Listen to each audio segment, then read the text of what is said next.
together. What is the GPS? Like, explain that to people, what they're actually looking at. So it's just a GPS that they wear in a vest, and it just tracks so much data. And I'm not really the smartest guy about it, but I have used it at a couple previous schools. The big one for us is miles per hour. It can tell a coach, from a college or a scout or whatever, exactly how many miles per hour they run. That's, data. Prior to this, people kind of use the 40 time, and any coach with a watch can have you run really whatever 40 time he wants to have you run. So when a coach says he runs a 4.40, well, what does that really mean? But when you can say he runs 21 miles an hour or 22 miles an hour, they know what that means. And so, what's up, Camden County? You are catching episode 114 of the Getting in Your Business podcast. I'm your host, Allison Shores from the Camden County Chamber of Commerce. This Getting in Your Business podcast is made possible by our Chairman Circle sponsors, Georgia's Own Credit Union, Lockheed, Comcast, Georgia Power Company, Sparklight, Plug Power, St. Mary's DDA, TDS Telecom, and Ameris Bank. Thank you to all of our sponsors.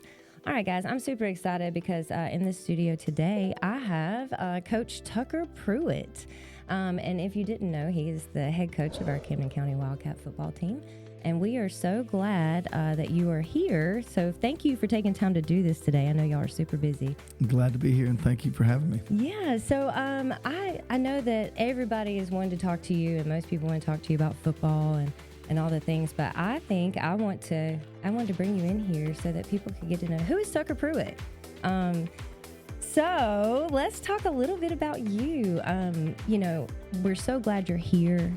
You came in the off season, and you're now the new head coach for our football team. And as you know, we take football very seriously in the South, and so we are super excited.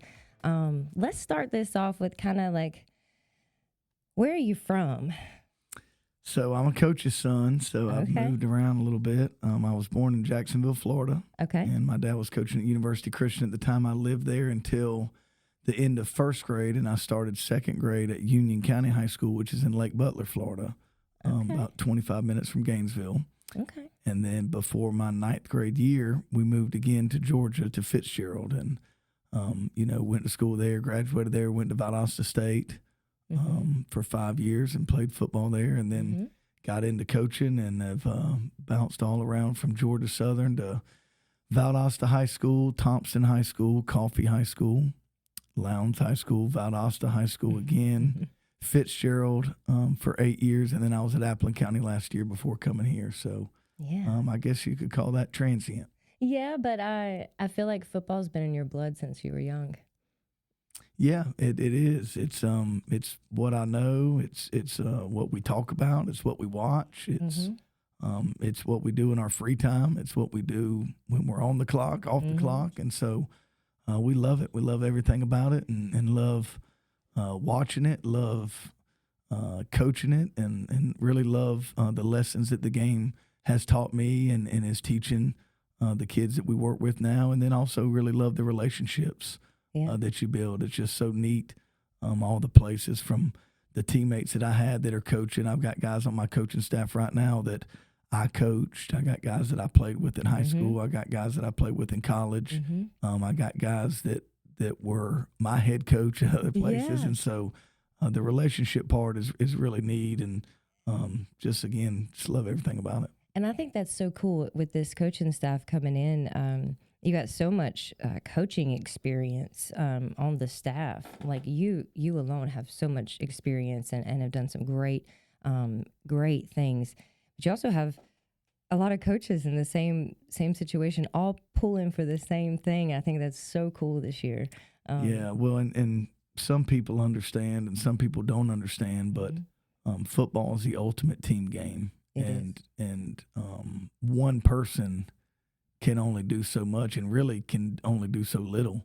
You're only as good as your staff, and you're only as good as your players. And so we're really fortunate to have a great staff and have an administration that's committed to having a great staff, and not just great coaches with experience, but great guys that you want around your kids, and they're going to teach your kids about football, but the habits that we're trying to instill in these kids go far beyond football, and hopefully carry with them way past they're done, playing the career. But the coaches we got are outstanding, and I know because A, I've hired them, but B, I've gotten to watch them work, and that's been a big challenge for us too, is getting together and getting on the same page and gelling. The team has to come together and unify, but the coaching staff does too, and you've got guys from all over that have done things different ways and a lot of experience and a lot of successful experience. And I'm biased, but I think they're great at what they do. I think they're great at building relationships with their kids and challenging their kids daily, specific challenges on exactly what they need to improve in today. And most of the time when you do that, there's growth. Yep. And the best part is just they take it really serious. It's they're not here, none of us are here to just play. We want to win, and we want to be the best at what we do, and we're working each day to move towards that.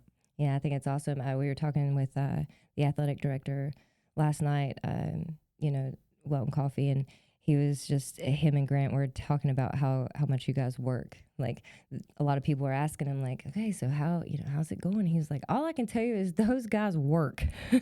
We see them in the office working, out on the field. Like, it's constant since you guys have gotten here. So I know you're putting your heads down and working, and I can tell you by the time David Shores gets home every night. So I know y'all are working. Yeah, well, there's a lot to do, and first years are tough. Yeah. And, this is more than I've been managing. I've been at the 2A, 3A level, and it's double the coaches, maybe triple the players. And so the organizational piece is a lot. And we've got a lot of moving parts. We're coaching the 9th grade, the JV, and the varsity. And so there's a lot of, coordination and organization and getting everybody on the same page to make sure that we're operating as efficiently as we can. Yeah, but it's not like you're not new to this level of football. So like you get it. Like you haven't been doing that like. Right, and again, fortunately, I've got people around like Coach Rodemaker that's been doing this. Welton Coffey's, been a head coach, and also we've got resources and help everywhere you turn around. And so coming into this, I made sure my staff knew this. Like, guys, I've been at the smaller levels of head coach. I've coordinated this level, but I haven't been a head coach at this level. So I'm not coming in here like I know everything. And, we're going to work together on what do we think is the best way to attack this. And each day we kind of go out there and write down the issues that have come up that we need to talk about, and we go in there and we get a plan, and it's definitely a committee type thing. Yeah. Well, let's talk about your family. I know you're probably not tired of talking about football, but and here I don't have to keep it around football. So let's talk about your family a little bit. Your wife, Chasen, where'd you meet her? Yeah, so we met in college in Valdosta, and we've been married 13 years now. I get in trouble. I don't know exactly, but Chasen 12, 13, 14, somewhere in there. And we had our little girl, Palmer Kate. She just turned 10. And we've got twin boys, Cannon and Hudson. They are 5. They have lots of energy, and they're the cutest little things. One thing that I saw when they posted, meet the coach, and it had some questions. One thing I learned about you is that you like to play Uno with your family. Yeah, we're a big Uno family.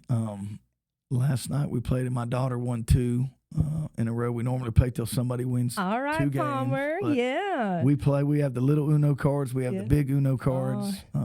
And the kids have not really maybe picked up sports a ton yet, but they do have a competitive spirit in them. And Uno is how we compete, and it's a lot of fun. Now, so who started Uno? Is it something you've always liked to play, or the kids just like to play it, or is it Chasen's favorite? Like, how did that? Yeah, so my mom, we played Uno. My mom taught me growing up. We always, when we went on vacations, would bring, Trouble, the game you pop the middle, and I forgot just play games. You go to the beach, you're going to get lightning storms and stuff, and so we always had games. And actually, my mom taught us, and then my mom bought a little thing for Palmer, and so Palmer got it, and we taught Palmer, and then Palmer taught the boys, and it's a game that everybody knows and we can play. And it's a family tradition. I love this. It's good. Man.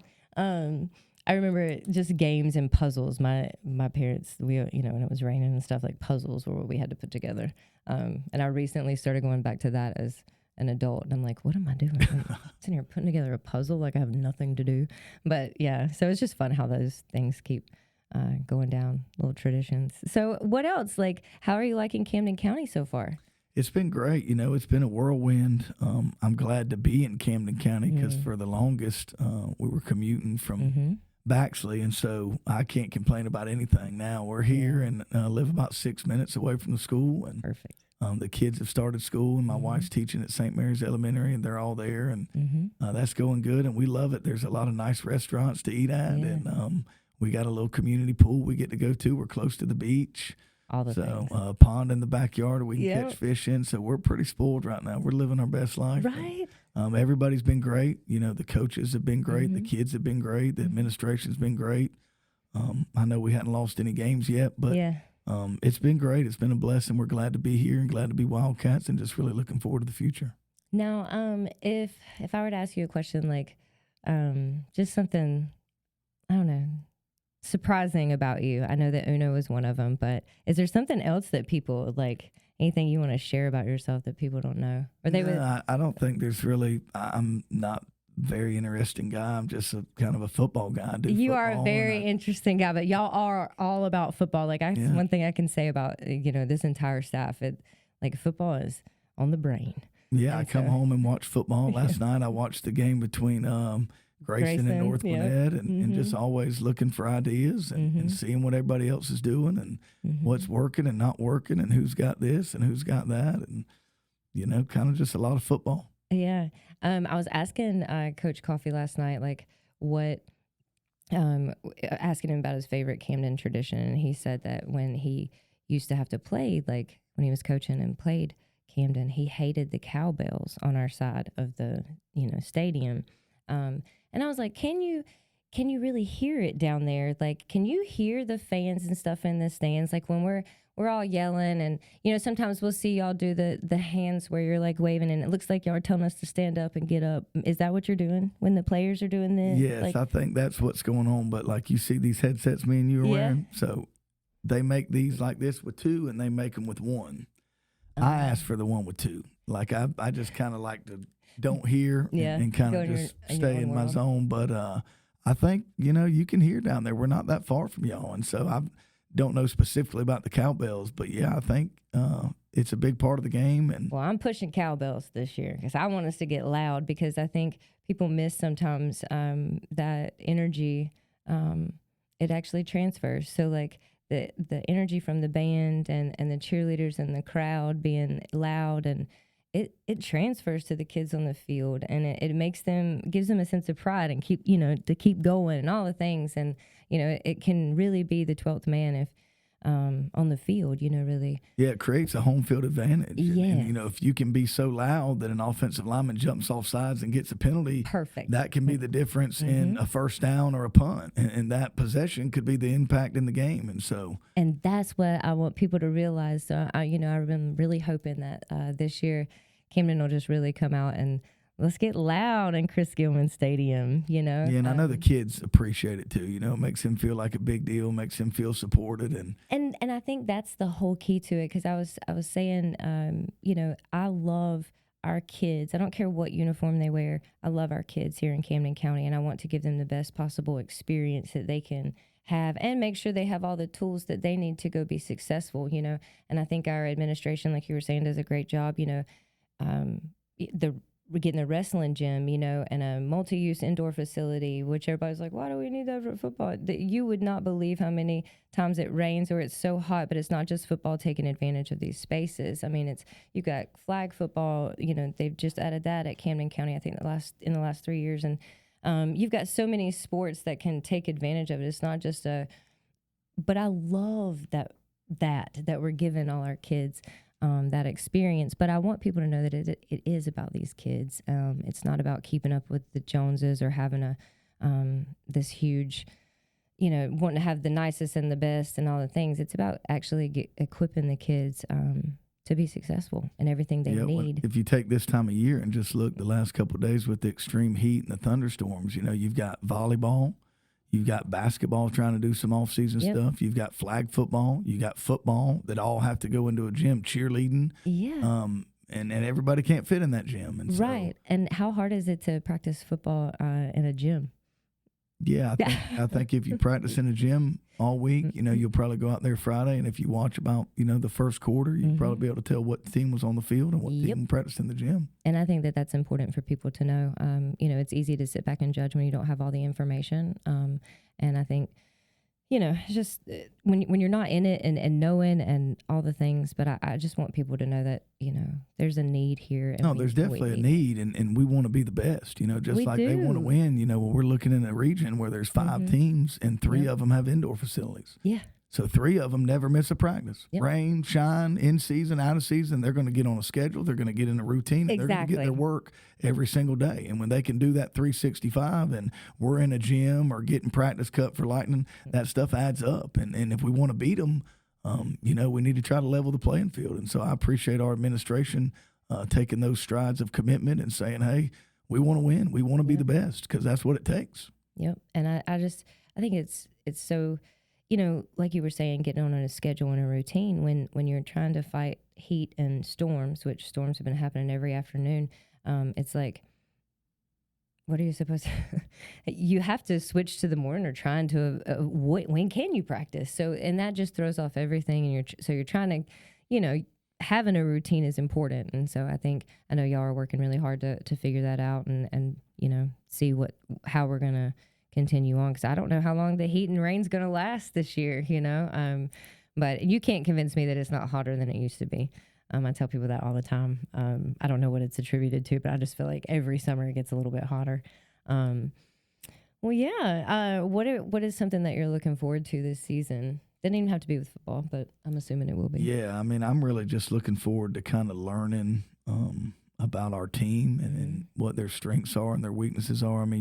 We practice with them enough to feel like we know, but how good's the region? How good are our opponents? I haven't been in this region for 10 years, 10 years, but I know Valdosta's really good. I know Lowndes is really good. I know Colquitt's really good. Mm-hmm. How good are we? How good are we compared to them? How big is the gap? Because people ask me, and I just try to be honest with them and tell them I don't really know right now. I know they're good, but I don't know how good. Yeah. And so I'm just looking forward to kind of, one way or another, we're getting a season. We got a scrimmage tomorrow. We got game 1, and you always hope it goes well, but it might not go well. Early in the season, it's a lot of ugly football, and it is. The games are most of them are not won. They're lost. And so hopefully we can go out there and play with discipline and execute maybe a little bit better than some people are, but we're in year 1, and I don't have 100% confidence that's going to happen. But either way, good or bad, we're going to need to play the next play. We're going to have to get up and dust ourselves off and move on to the next week and the next challenge. And we're going to have to be a team that gets better week to week. And hopefully, I don't know what the beginning is going to look like, but hopefully down the stretch, all of the efforts that so many people are putting in are going to pay off. And hopefully by the end of the season, we're a much improved team. And the goal is just to be the best we can be and then see where that stacks up. But that's kind of what I'm interested in. I know we've been sowing good seed. I know we've been trying to get our kids committed and having discipline and toughness and doing the right things and trying to make them have the right championship habits on a daily basis. And so I think we're on to something. I think we're moving in the right direction. But how big's the gap? Where are we at comparatively to these big guys? And we'll find out pretty soon. We will find out. Just a couple of things I wanted to talk about with the program. I know some different things are happening this year.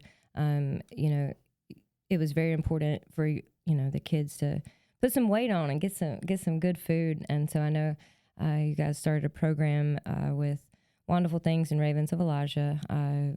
Feeding the kids and good food, trying to put some weight on them, making sure they get the nutrients and stuff they need. How is that? I know, we probably won't see the actual benefits of gaining weight for 6 months to a year, but there will be a difference shown. But what do you think about it so far? I think it's been great, and I know there's long-term benefits, but there's short-term benefits too. Our coaches are eating, our players are eating, our water girls are eating. It's been great. The food is, she cooks something different every night, but it's always really good. And I've heard no complaints. Everybody eats it. I'm sure the parents appreciate that their kids are fed. Now, I know at this age, they're probably going home and eating again too. We want to. Right. But, and I think the biggest thing is just, again, it goes back to the commitment and the support. If you're going to play in Camden, we're going to fight to do our best for you. And it's so much easier for us as coaches to demand their best every day when we're taking care of them and making sure they've got the protein after weights, they've got good gear so we can look like a team and look like we're something, and then we feed them good, and we try to surround them with the best coaches and the best facilities and the best quarterback club. And I tell our kids a lot because they've only been here, and I've been other places, and they don't even have a clue how good they got it and how spoiled we are. And it's just, it's really fortunate, but, you know, it's good when we can take great care of them and just let them know that we do care, and it is important. It's so important that we do all these things. Well, it needs to be that important to you as well. I like what you said. I'm sorry to call you out, but when you said yesterday or maybe the day before, you were like, I don't know what it is, but I don't really like vegetables, but I feel real healthy because you've been eating the vegetables. I've never eaten more vegetables in my life than I have the last month or two. So I was just telling Wanda, thank you, and I'm feeling a little bit healthier than normal. That's was all. So funny. Yeah, I'm not a vegetable eater either. David Short's been trying to fix that for a while, so maybe I do just need to eat Wanda's vegetables, and then I can get them in. It's been good. Yeah, and you guys also there was a new website that rolled out recently, and I think that's going to be huge for, like, I know it's going to be beneficial for me because I'm one of those people I try to learn the kids, and you know when they got their helmets on and everything, you can't tell who, so you got to know their numbers and names, and so I always print off a roster. So it's just printed, like nothing's fancy about it. And I'll print those off and it gets passed around during the game. Like, okay, who's number?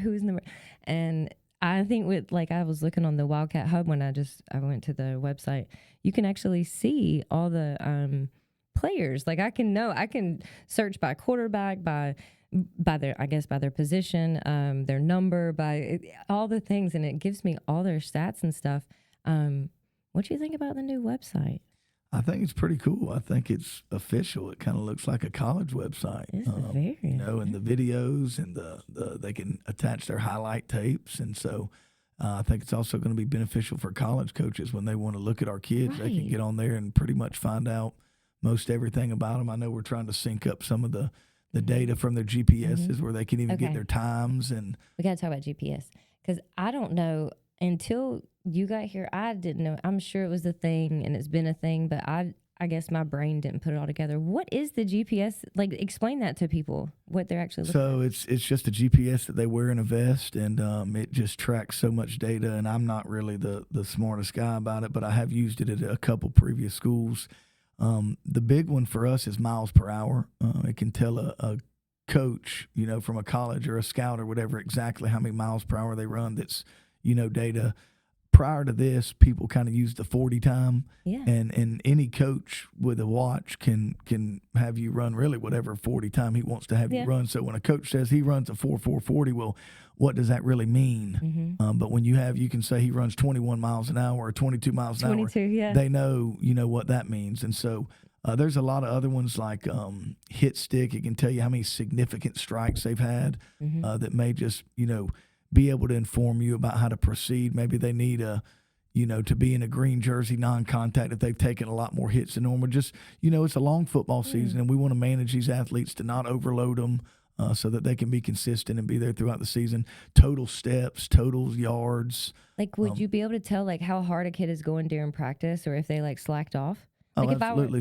If we get, the measures, their quickness, their overall speed, their player load, their total steps or yards amassed out the day, you know, whenever we practice with them, we get these baseline numbers, and then we're able to tell the data from the normal practice. Well, if you run 21 miles per hour and you didn't get but to 19, you're not practicing full speed, and we got a problem. And, you know, what we want to be doing is just gradually getting better, little by little. But it does let us know kind of where we're at and where this athlete should be performing.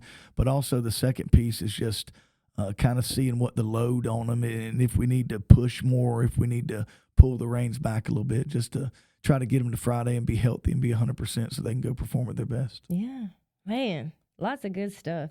I love all the new stuff coming out. I know there's going to be some more stuff.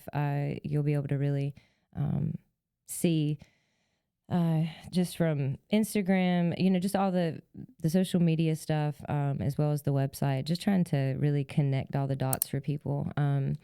Not that anything was wrong with the old ways, just, you know, things change over time. And so we're finally making the move over to some stuff. So I think that's really cool. And I'm excited to just all the excitement. The kids seem to be excited.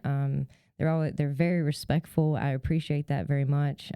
That's clearly you guys and parents at home doing a good job with these kids. So I'm really excited. Was there anything else you wanted to say? I know you got things to do, and you're like, Allison, wrap it up. No, I'll just hit on kind of what you said. We do. I don't know all the parents. I haven't got to meet them all, but you can tell our kids got great parents because they show up on time. They work hard. They say yes, sir, and no, sir, and they look you in the eye when you get on their butt. Yep. They correct it, and they have a shirt on when we go out there to eat, and they say yes, ma'am, and thank you, and please, and they pick up their trash. And they do. I know those are little things that people don't think matter, but they do, and that's kind of what we've been spending a lot of our time on, is trying to develop championship habits in these people. And it's not a light switch. You can't just be a loser in these things and then just decide I'll be a winner in these things. If you're a winner and you're a champion, you're going to be a champion in every facet of your life, and that's kind of what we're challenging them on. But it really does help when they got people at home that are kind of speaking that same language to them, and challenge them to grow and be respectful, and not just be a good football player, but be a good person and be a good student, and be kind to others, and all the things that our kids have been taught. But it sure does make our job a lot easier, and we appreciate all those parents. Yeah. And with us having to go to the 6 a.m. practices, we really appreciate y'all getting your kids there, because I know that's inconvenient, and we don't really like it any more than they do. But I was about to say where we're at right now. It's everybody making a sacrifice. It's not just the kids, too. But I think it's just great. Well, good deal. Well, thank you for your time today.